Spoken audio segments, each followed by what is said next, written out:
Well, it's raining in the Kalahari. Who would have thunk it? Isn't this supposed to be the desert? It's supposed to be, yes. So how many inches of rain do you think it gets here? Not as much as we've had now. Yeah, right? Yeah. But it's kind of slowed us down today. Day 3. We got Gray here, Heinrich, and you know me, Mike. H.A.R.T hunts Croston. So, we've had a good 2-3 days. We flew in on the red eye, and we made it here on a muddy airplane as we landed, right, Gray? Got a little stuck there. Yeah. Had to get a truck pull out, but the team assembled and got it done, so Exciting from the start. yeah. So we took off, and why did we go after the lion right away? What was the thought behind that? I mean, Well, I'd rather just carry shooting sticks while I follow planes game. but you know, I was first of all, I was pretty tired from the night before, and we had flown in. So what's that, jet lag? So, Yeah. so we're going after a lion with a H.A.R.T gun. That means there's no bullets in my gun. And but you were thinking what? Well, it's pretty simple, really. If there's a lion out there, you don't want to walk around looking for a planes game and standing there with a shooting stick and a binocular. You need a gun in your hand. Yeah, Well, makes So sense. you don't need probably any true. surprises. And if you have jet lag and you have a problem with that, going after a lion the next day will get your attention and wake you up quickly. Yeah. So, So I guess 6-1 half done 6-1 half dozen of the other, right? no, that's Oh. pretty much the idea behind it. So we're here. This is this property's 4,000 acres, and what's that in hectares? Or Hectares, 2,500. and they specialize in the lion hunts, Yeah. and that's why we came here. They know what they're doing. We wanted to do this safely, right? We wanted to do it safely for the lion, safely for me, and whatever happens to you guys, whatever. But I got other stuff to do. I don't want to. Not time yet. So we kept our distance, and you know, Gray was there. He was back with the camera. I mean, what did you think of the whole lion H.A.R.T? Well, it's a neat experience because with these lions here, that's coin flip whether they're going to come after you or not when the rifle goes bang. So for me, seeing it for the first time, yeah, it's intense. You know, you got the crew and you got the guys on backup. If that lion comes at you, you got guys ready to take it down. So for me, coming from where I'm from, it was an intense situation. But after we got it done and got the footage, and it was a really neat experience. So we tried to keep our distance so we didn't have that happen, because we don't want to have to take the lion down or have the lion take somebody down. So all in all, we did a couple good stalks on it. Yeah, Rolled up in. Line wasn't quite right for footage, so we came around the other side, got the wind into the lioness, and she stood up, made a H.A.R.T shot, perfect shot. and then that's probably pretty standard what's going to happen here for Yeah, the of lion course. hunt. But in this specific instance, we are with all this rain. It's not your normal terrain or bush, so we had to be a lot closer to this lion to get footage, which created a whole new problem that could arise. Right. You know? And in the end, we found out that she tried to catch a buffalo. We picked up the tail, and so I think that aided in us having her not just take off. Yep, she was pretty roughed up and Footage, yeah. pretty sore. So But, it could have gone both ways. The injured lion could have just not had any of this when we got there, and luckily that was not the case. So it's pretty exciting deal, right? And Yeah, so Heinrich, we found the tail on the road, right? So we're Yeah. tracking. Tell us a little about that. We were tracking got the trackers out there on the tracks, and then we pick up a piece of a Cape buffalo tail, and so tell us about. Do you think that cat, after that encounter with that buffalo, was that going to survive that injury? Because she was banged up here, face scarred up. It depends, obviously if she had any internal injuries, but if she got hooked by that horn and it stuck into her at some point, or if she got broken ribs or stuff, she'll probably not make it in the end, but they are quite tough. I don't understand why a lioness by herself would try and take down a buffalo bull. It's beside me, but she clearly thought she was strong enough for that. yeah, she must have saw something there, right? Yeah. And nice juicy steak, but Yeah. she did not come right though. I think she got the short end of it. So yeah, but that's how it goes out in nature as well. And fortunately for her, she survived. They don't all survive. And we don't know about the buffalo yet. Yeah, we haven't seen a tailless one yet, but Yeah. I'd like to see Someone one. might just better be look at surprised walking hunting plains game and they find a wounded buffalo charging down on them. You know? Yeah. It's So, completely possible. but aside from lion hunting, there's quite a bit else here. Lots of plains game, and the variety. There's pretty much. I mean, go through just a short list of. Yeah, well, it's What's pretty much your- everything. You know, your sub-Saharan species. Yeah. Gemsbucks, springbucks, red hartebeest. I mean, we've got great kudu over here. Great buffalo. Pretty much everything plains game-wise, all the general animals, and the trophy quality is also amazing. And just the area that you're in and that you're hunting in is just so unique. It's special in its own way, and it's so remote and away from everything. It's such a super quiet. relaxing atmosphere to be in. Yep. Especially when you're at the lodge as well. I mean, if you wake up in the morning, it's so tranquil, and you don't get that everywhere. You know. There's Yeah, lots of we've got the lodge here where we eat and have a few drinks after the hunt, and then got a bunch of units here that guys can stay in, and it's been really comfortable. Great. What do you think of the animals? I mean, this is Gray's first trip to Africa. I kind of tricked him to come along, but he did come along, so it's good. We're just tickled to be here.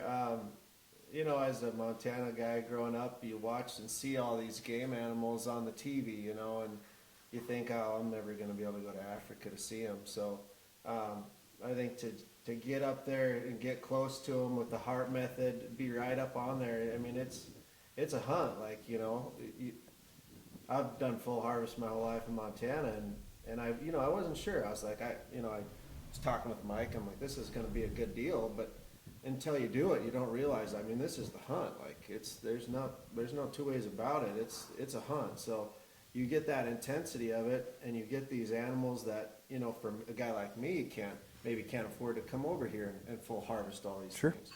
So to come over here and see it, for me, it's just been it's a trip of a lifetime, and I think for a lot more people like me, this H.A.R.T hunting can make it, you know. And it's challenging. I mean, the animals were challenging. I mean, there was the black impala that Yeah. Gave took us the morning 6 or and 7 half the times. afternoon just to get a nice hard shot at, say, what do you think that was, 40, 50 yards?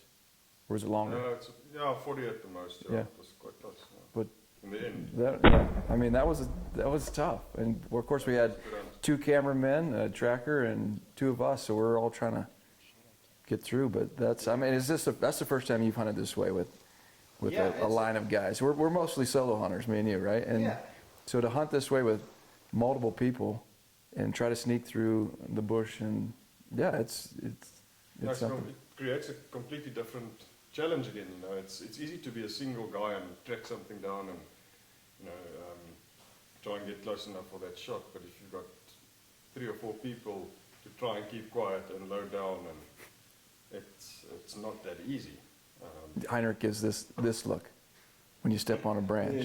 Yeah. Well, The old thing is, stink eye. Only I'm allowed to step on branches. Well, the thing You is, stepped on the one, and I'm like, yeah, you stepped on that one. I've noticed that. well, the But I thing mean, is out so- here, it's like you want to have backup. It's not, you know, Yeah, that's you for got sure. dangerous animals, so it's like, But on all Yeah. these hunts, you'll have backup. It would be the You hard gotta hunters have it, and the right? backup and experienced guides and trackers, and nobody's going to put a person into a bad situation, and nobody's going to put animals in a bad situation in these Yeah. hard hunts. I mean, 'cause that's not what it's about. And you know, this place is a very controlled environment and a good place to learn and a good place to experience. Definitely. Now, Gray, you did your first H.A.R.T the other day, and I mean, I did it on the previous hunt, and you know, it takes nothing away from the hunt. The only part is you don't have an animal to load on the truck. But the hunt exactly. itself, pulling the trigger, and what I picked up, I think where this whole thing, you know, wrapped around for you was on the sable from the other day, when you didn't take the shot, and what you said Yeah. to me, really, that was exactly it. That was hunting. So you must tell Mike about that. because that's exactly what you would have done if you had a live round in the rifle. Yeah, it's like we had a close encounter with this sable, and you know, looking through the scope, it's got a lot of rain, so there's a lot of brush. Grass is tall, so you know, you're thinking, well, can I squeeze that bullet through that brush? And wasn't gonna do it. As an ethical hunter, you got to determine what shots are gonna be lethal shots and what could potentially wound an animal. So, you know, it's no different in that regard. As you still gotta make those calls, right? Yeah. And, Yeah, because I mean, listen, the footage isn't going to lie. Whenever you try Exactly. to show You it to go your back buddies and try to tell them, yeah, I hearted this thing. Well, you didn't. You didn't, because there's a branch right there, you know. And Yeah. we all know that, you know, we take some liberties in what we know about bullets and bullets placement. Sure. Yeah, but this footage doesn't lie. It's not gonna If you're lie, shooting right? in a pile of brush, it's not gonna end well. Like it, you know, regardless. So. Yeah. Yeah, I think, you know, that whole experience it's a hunt. That's the thing. It's like, and I think it's important to show that. It's like some of this hunting stuff has gotten out of context into more harvesting and focused on killing and harvesting, whereas I think the hunt, and for me, the hunt is what I love about it. And No, which is, I think it's very true. You know, nowadays people have so little time to really go and spend 7, 10, 14 days in Africa and the travel time. So everyone's trying to squeeze everything in a shorter time frame and get as much out of it as possible. That the focus is not on the hunt anymore. A lot of guys are just focusing maybe on ticking off species. And which is, I mean, if that's your thing, it's Yeah, your that's thing, good. But it's supposed to be. But like this deal not the hunt. with 3 days, if we hadn't had the rain, we'd had 3 full days ish, and I would estimate that we probably could have got 13 to 15 animals hearted. Yeah. Now that's 13 to 15 hunts in 3 days. I mean, heart-pounding adrenaline hunts in 3 days. That's a short amount of time. That's a doable time period. Extend it out to 5, extend it out to 7. You can get a lot of experience, hunting experience, right? In my mind, in a property like this, in a beautiful spot like the Kalahari, and you're not taking away too much time. You don't have to have 14 days to do that many animals. 21 days. It's 3 days, 5 days, 7 days, and Yeah, on full harvest, that's what takes up most of the time. After the hunt, you know, setting up pictures, take pictures for an hour, then loading the animal, then getting it back to the skinning shed. That takes up, on a morning hunt, it takes up the rest of the morning. yeah. So that's one animal for the morning, basically. Maybe you pick up another one on the way back. That's if you're doing straightforward, ethical walk and stalk hunting. yeah, But with the H.A.R.T method, where you are doing a full hunt, the moment the shot goes off, the hunt is done. You immediately move on to the next hunt. Yeah. You eliminate 3 to 4, 5 hours of the day. and these are hunts. I mean, these are you pick up a track or you see an animal in the distance, and you do the things a hunter does. You assess the wind direction, you assess the cover, and you go on a stalk. This isn't. We're not driving around No, it's no shooting doubt. blanks off the top of a It's a pickup. hunt. Yeah. So, no, I think this has been a great hunt here. We've got a lot more though. We're headed to the Eastern Cape, where Gray and I have no idea what to expect. Maybe just give us a little tease what's going on down there. Well, Just a little one. Don't tell everything. We're gonna find out Yeah. regardless. yeah. Well, I'm glad you guys are fit because you're going to need that. Good. And I don't want to elaborate too much about the more important stuff over there. That's a surprise. But yeah, we'll be hunting in the mountains there. We're going after the mountain species, and from there we'll be moving down to the coastline. At night we'll be hunting bush pigs on baits. We're doing all the small antelopes down there that we can find. Do you think the grass will be shorter? We'll be able to It'll see be a those? little bit shorter, but there's a lot more shrub brush over there. Hmm. But you have hills to work with to scan and Terrain, scout yeah. for animals. So it's a completely different type of hunt, but very nice, very good hunt. And yeah, and we've got some special species on it, but I think maybe leave that to after the hunt. And yeah, very few people Exciting. would be able to do a kind of hunt like that. And we are doing it legally with the aid of nature conservation. So Oh, cool. which is possible for anyone that wants to come over and do art hunts. So it's kind of like a little showstopper to our trip. So yeah, Excited. it's going to be fun. Ah, Yeah, we're No, looking forward to yeah. it. When are we leaving? All right. So, Yeah, we got some time now. all right. So this is the Kalahari lion hunts, plains game. Beautiful spot, kind of up in northwestern South Africa. Wonderful And hosts, they've been great. Accommodations have been unbelievable food. Yeah. So, all right. Tomorrow morning we're gonna hit another plane, take off, head south, Eastern Cape. See you on the other side. Good stuff.